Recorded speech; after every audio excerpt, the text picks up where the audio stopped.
Infra, so I'm looking forward to that. While the side of Nightmare, they will be working on the standard comp that we have been seeing all these times with that healer comp plus Harith plus Aldous. Who's going to be the one coming up on top? Is it going to be the Swordfish?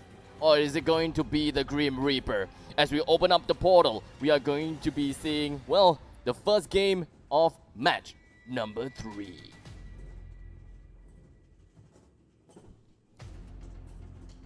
Alright, thank you very much, Abstract. The portal will open very, very soon, ladies and gentlemen. I love the fact that, you know, how Aris and Abstract lay it down to you guys like salted fish on the table. Whatever you do, the strats are wide open. TODAK smelled Eldo's strat from a mile away, whereas Missile of Nightmare Esports, they are the one that have to prove that they can pull off this strategy that is being innovated by other teams. So ladies and gentlemen, let's hop on to the Land of Dawn. This is game number 1. TODAK spawning on the blue side, and of course Nightmare in the red. It is going to be a very aggressive push coming out from the side of TODAK. Benedetta will go to top side. Momo is in charge of the controller for the Benedetta. Will seek to cut that wave as much as possible. He will be, you know, safeguarded by Moy. Whereas at the bottom side, it is the Lunox that is going to be in charge of taking good care of the Harith. You can see how Nano Ship going down to the bot lane to babysit. Yeah, well, you know what they say best, if you can't beat them, join them, and that's what Nightmare Esports are doing here. If you cannot find an answer against the Elders and Harith alongside the Asters and Eve, then you might as well pick it up for yourself. Now, the question is, can they execute it to the finals details? Because we saw a couple of the other teams try to do that, i.e. RSG, SG. They were lacking a bit in the draft to complement that strategy as well as the rotation needed. Now, Nanoship playing on this Asters is perhaps the only difference in Nightmare Esports draft, or rather roster. So we'll see whether or not he will be a positive one. Now BZ onto the bot lane, staying busy by getting the first blood onto Formace, which is a very good start by Chico. I'm pretty sure he should be able to secure this one through the Tempest of Blades. There we go, Nanoship still at level 2, but they pick up the kill onto Moy as well. So that is a 1-for-1 trade, which is pretty decent for Nightmare Esports. Yeah, 2 members going down for TODAK's side already in this early game. Chiku has already hit level 4. No Tempest of Blades going into this turtle, which is going to be spawning in 2 seconds. Eve is still working towards level 4. Should be there when the turtle starts. Now, Linlix should find himself slightly behind in order to take this turtle. I don't expect him to basically get that. So we'll have to burn the flicker away though, as Moy finds him coming in towards the turtle now. The members of Nightmare Esports are congregating around. Aldous is also in the area as well. But it all boils down to whether TODAK wants to handshake this team fight or not. But Chiku may find himself to be able to actually secure his own purple buff. That's something of a requirement for a Ling. And also will be able to pick up Jasmine at the same time. And TODAK will force out another flicker out on Nanoship. Small little victories over to the hands of TODAK. Nightmare Esports looking a little bit sketchy right now. Yeah, I mean, early game wise, I would definitely give it to TODAK. You know, you got Formace playing on this Lunox, you got Moon that's playing on this Loi. Both majors that have very hard hitting spells in the opening stages of the game. And then you look over to the other side of Nightmare Esports, it's all about scaling the late game. But it doesn't look like TODAK's going to give them any breath at all. The Ling is everywhere. And you also have Momo on this Benedetta starting to ramp up quite a bit of a farm under her belt, and she's also managed to get a pick off onto Astus. That's going to delay the next team fight, which translates into a free turtle for TODAK. Okay, although Lindex will be activating the ultimate, will not commit to anyone as of yet. Nightmare Esports very organically will give up that turtle over to the side of TODAK. Now, Lindex might find himself in a lot of trouble. Moy will be pushing him into the wall. The Templars of Blades will drop down. Lindex find himself in a lot of trouble. Nanoship will be there to make sure that he stays alive. That is a very good save coming out from our Estes player. Nightmare Esports having a little bit of a problem. with Moy on this Kurfa, every single time the Paquito tries to go in for his combo, he constantly gets knocked out with the magic ball, and that's why Kurfa is such a big asset to have on your team. Now, Momo coming back to lane. This is a very interesting duel between these two teams. We've gone through this before. This isn't a really exactly a unfamiliar scene. TODAK, meanwhile, onto the bottom, getting a free gank onto the Harif.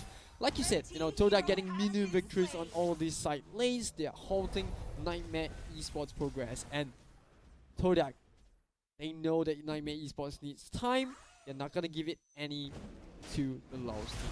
TODAK will be running right on in using the Swordfish against Nightmare Esports. They don't want it to scale. BZ is receiving a lot of pressure, whereas TODAK will try to take as much turret as possible because they know if they go into the late game, it might be a little bit difficult for TODAK to actually secure this victory. However, with Estes helping out, babysitting these two main characters like Busy and Linlix, you gotta admit Nanoship is always at the right place at the right time. So that's something of a good thing for Nightmare Esports. However, Momo will be activating the ultimate, trying to wave clear very quickly. You can see how TODAK, they're not gonna spare any formal ultimates. They're just gonna, once it's online, they're just gonna use it to wave clear. Yeah, Nanoship really facing a lot of pressure, counting on this Estes in order to keep the side lanes alive. He's really being kept busy by TODAK. And speaking about TODAK, coming down to the bot lane, Lilix will have to be a bit of trouble. Tempest of Blades comes in. Can Estes reach there in time? No, he can't. The real world manipulation comes up, but I fear it's a little bit too much too late. BZ coming in, though, gets the kill right onto Moy. They don't have that Kufa, and they want more Momo going in. One more shot should do the trick. The Yin combo will get the kill. Momo cleans up onto the Estes, and it's all down to Jasmine. Can he get the kill? Yes, he gets the shutdown, but he will give up the life for it. Wow. In the meantime, you see Chiku just farming his hearts out in his own jungle. Well, the person that actually went down, Linlix, wasn't able to actually farm up as well. He needs those stacks, and you can see how TODAK is actually starting to starve Nightmare Esports. Bottom side is wide open. This means that TODAK can start to slip into the jungle and try to contest against Linlix's small little stacks, whereas TODAK will get a lot of breather, and abusing Chiku's as a link. The mobility is starting to show how beneficial it is, and of course we cannot dismiss 4Maze. That was a wonderful ultimate coming in just clutch, and make sure that he stays alive just a little bit and coming back in for the re-engage. Nightmare Esports now gonna have to face against a rotation from TODAK, who's moving up to the top. They want to get the kill onto Linlix. He's gonna use the final kill to get out of trouble. Very quick reaction coming in from Linlix. But TODAK, they don't mind. They're just going to pick up the tier 1 tower in top lane. It's those little small victories coming in, giving TODAK that early game advantage, right? And then after that, they're going to translate in that into the mid game. You can see the gold lead is definitely in the favor of TODAK. However, Nanoship is also the main character right now, who's trying to keep Nightmare Esports as alive as possible, mind you, as he suffers a big burst damage from that Loi. And that's where you can see how TODAK, they're not really hungry for kills. The time for kills has gone over. They just want to secure as much turrets right now. In fact, they'll be cleaning up top side now. Chiku and the 1v3 fight. There we go. A Link that's not supposed to be doing that. It is a Link who will be able to secure the 2. But before Chiku went down, though, he brings Jasmine all the way to hell. Yeah, you can sense now Nightmare Esports, they've triggered the second phase of this draft. They're gonna put Harif onto the mid lane and gonna start taking away the bows from the Aldos bow. Linux will be left to split push and build up more stacks for himself. Yep, and Moy will be jumping on in. Lings will be using the ultimate to jump, but Fomi is right on in, will be able to burst the Aldos player down. TODAK, like I said, these small little victories are starting to come true, but Nightmare Esports, they're climbing back up. Take a look at the gold lead. It's 3k, very close by. Earlier it was quite a distance away. Yeah, once bitten, twice shy. They managed to allow Linux to get out once with his ultimate. This time around, not so much. Nightmare Esports, they, I don't know, they need a bit more time. Harif not done on the Holy Crystal just yet, but he's already got 2 core items, picking up the Harif and instantly evaporated into pieces from the combo of Moon and Fomi as well. Moy is lingering around, opening up the map, giving vision to TODAK, and I don't know, Nightmare Esports, ouch, facing too much of a rotation for TODAK to even deal with this link. You can see the announcer is actually working overtime right now, announcing the fact that TODAK is just leading, not even the ultimate coming off from ENGLiSH will save him anymore. The damage is burst coming out from TODAK. 4 Maze, you got Moon, you got also Momo as well. You got Moy to lock down anyone who dares to jump in close. BZ is now forced to rotate to the mid lane, and we've seen this before.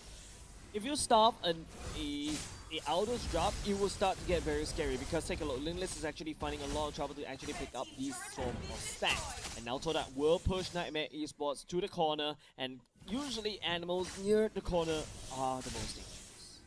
Yeah, absolutely. But this is a very uncomfortable spot for Nightmare Esports. Now, all the waves are going to be pushing in on all 3 lanes.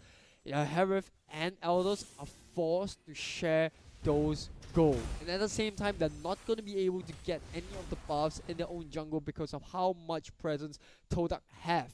Now, Nightmare Esports, I fear that the only way they can get out of this is if TODAK puts themselves out of position. Like, it's all down to TODAK's own mistake. The game is in TODAK's hand.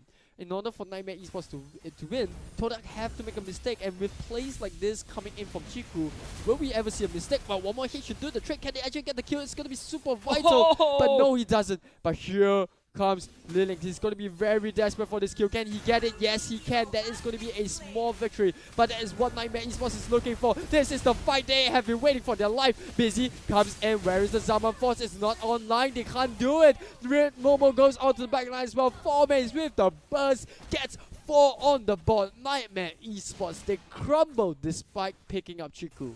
It was a very nice place coming out from Nightmare Esports. However, Chico got a little bit too greedy, I would say. A little bit overconfident on that controller, but TODAK will push in the top side. Ladies and gentlemen, it's only 10 minutes in. We're looking at a goal disparity almost 10k. Make it 9k. Just round it up just a little bit, but the damage has been done. Nightmare Esports forced on their bags. ENGLiSH is only level 12. Chiku, on the other hand, is level 15. He's farming uncontrollably, and he's going to scale out of control. 4 Maze and Moon, they're already activated. They will burst down anyone who dares to come in. And don't forget, Nightmare Esports was fighting inside a choke point. 1 second skill of Moon means that that whole part of the jungle is basically covered by the skill. Yeah, you can see Lilink here. He goes for the kill. Nightmare Esports, they feel like they have a glimmer of hope coming into this fight. But look at that, they're not focusing on a single target. Momo just jumps on the back line, cleans everything up on the back. Soso gets picked off as well. I felt like if they had the Zaman Force there, it wouldn't have been so bad. Yep. You need the Zaman Force to be able to survive. If you notice how Nightmare Esports basically march on into Loi's second skill, so that is not a very good engage. Aldous was a little bit greedy, but it's okay because you sacrifice Aldous just to pick up the stacks. That's 10 stacks going into the pocket from ENGLiSH. That's 60 damage more. They just need to stack as much as possible. But let's take a look at the player head-to-head. This time it's Chiku. On the jungler this time, this against, I believe that is ENGLiSH. You can see the MVP count. Kill participation is there. Now this is another engage coming out from TODAK. Jumping in, it is Moy. Jasmine forced to flicker. Will be able to get on away. Soso just creating this no man's land, but Momo is just having a lot of fun. The Lord is marching in. The 3 tier 3 turrets are already cleared by the side of Nightmare Esports. Now the core will get threatened, but BZ coming in with his Zaman Force will be zapping around, but Ship is making sure that no one actually goes down, but the core, you can't heal the core Ship, and there you go, ladies and gentlemen. First